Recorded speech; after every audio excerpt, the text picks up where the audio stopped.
Welcome to Rambling with Rainstorm Live. I'm your host, Rainstorm Live, or Nick, if we plan on keeping it casual.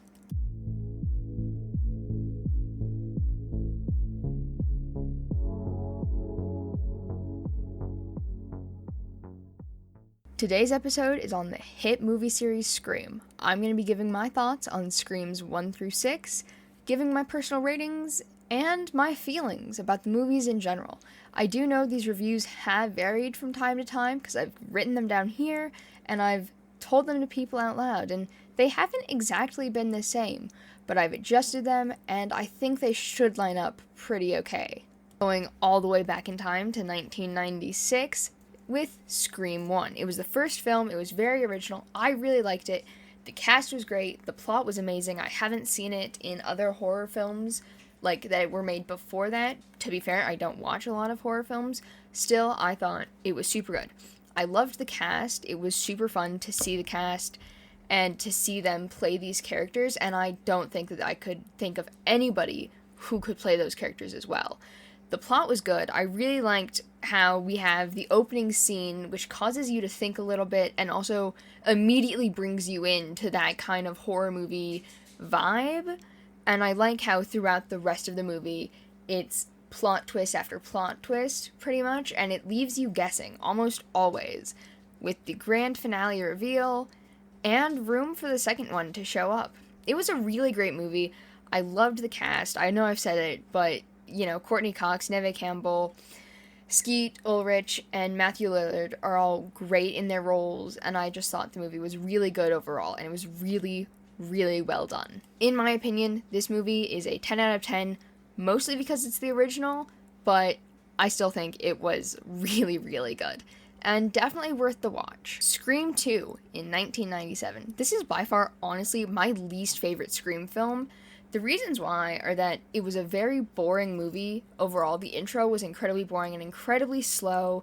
The killers were not that good. I mean, you have Billy Loomis's mom and some random guy. Like, the killers were not that good. It was not that great. It's my least favorite. The plot was bad overall. I mean, I can understand why they did it. The first one was a good success. Second one, I didn't like it that much. It was just not good for me. This one comes in at 1 out of 10, and I don't really think I could be persuaded to like it more. I could maybe give it a 2, but I don't see it happening. It's not one of my favorite films, but, I'm sure there's worse films out there. I mean, honestly, horror film on a college campus with trauma based off of the last movie and, the character's past trauma with this past event and using that to manipulate her, that's fine. That's good and all, but it was just not it. It was not that great. I was honestly not the biggest fan of this film, and it's not good, in my opinion. I know that there's some people out there who are probably like, oh my god, it's the best film ever, but everyone I've talked to absolutely hates this film, and I see why, but, if you enjoy it, you enjoy it. That's what I have to say. Skipping a few years to 2000, Scream 3. The plot was really interesting. I didn't like how it only had one killer, though. Every other Scream film has 2 killers. Scream 1 has Billy and Stu. Scream 2 has Billy's mom and some rando, which, again, not a fan, but at least it wasn't the first film, or the second film, where it had bad killers.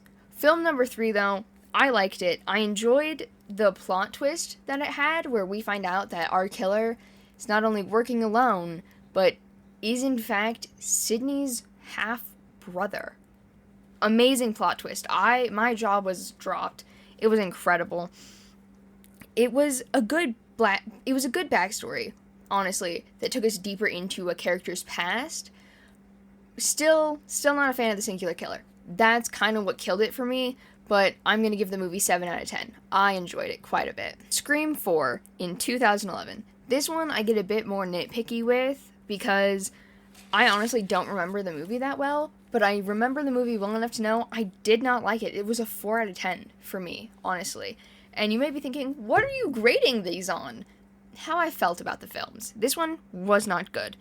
I mean, the plot was boring. We meet a brand new cast of characters who's like never mentioned again until Scream 6.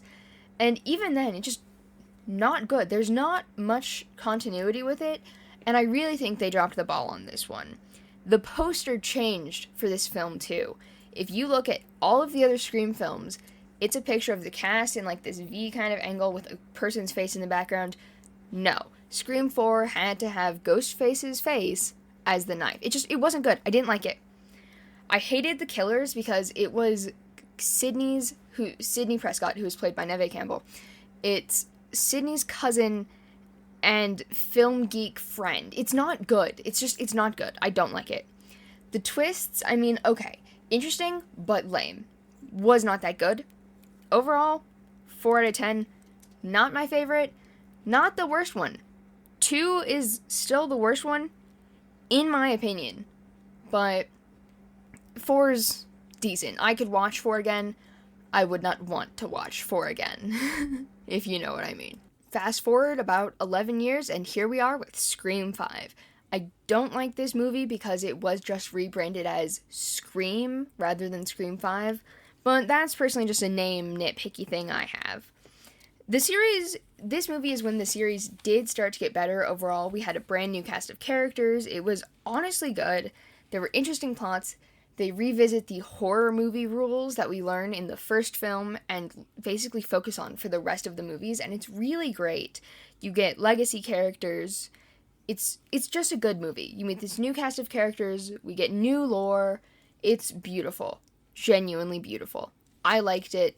I know everybody else that I've talked to really, really likes it. And honestly, the cast, pretty decent looking, in my unofficial opinion.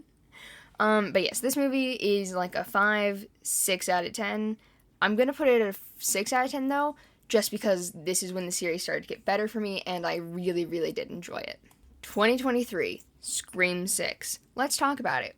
There were good-ish characters. We didn't really get to see that many legacy characters come back. The movie kind of ended in a rough place, leading into the next film, which comes out 2025, 2026, I think, which I'm very excited for, but I'll get into that later. The characters were okay. I did like that we get to see newer characters and that there was a more interesting thing. I really do wish we get to see more of Randy's niece and nephew, which, if you've seen the other films, you know who I'm talking about. It's not that... Just go watch them. They're really good. But yeah, this movie's a 5 out of 10, mostly because it repeats the exact same plot as Scream 2, but it had a better cast, so I'm okay with giving it a higher score than I gave Scream 2. But yeah, it wasn't that great. It was not that interesting, but I do like that they brought Stu Macher's character back into the narrative, because throughout films 2 through 4, they'd never really mention him, and that's really disappointing, because he is my all-time favorite Scream character.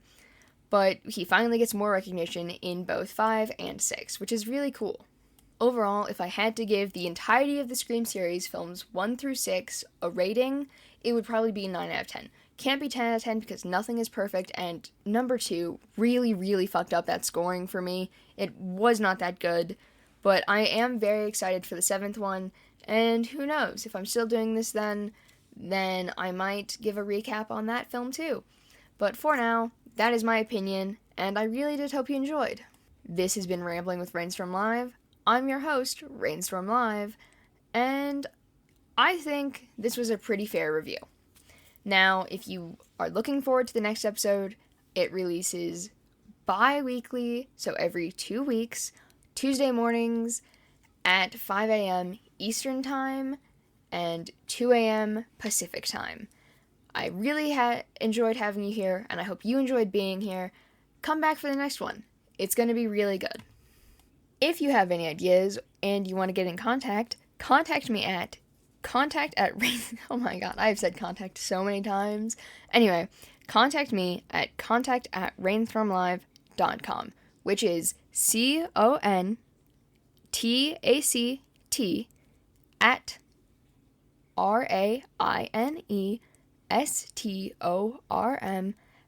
RAINESTORMLIVE.com. It's been a pleasure having you here. Come back next time. It'll be really good. I promise.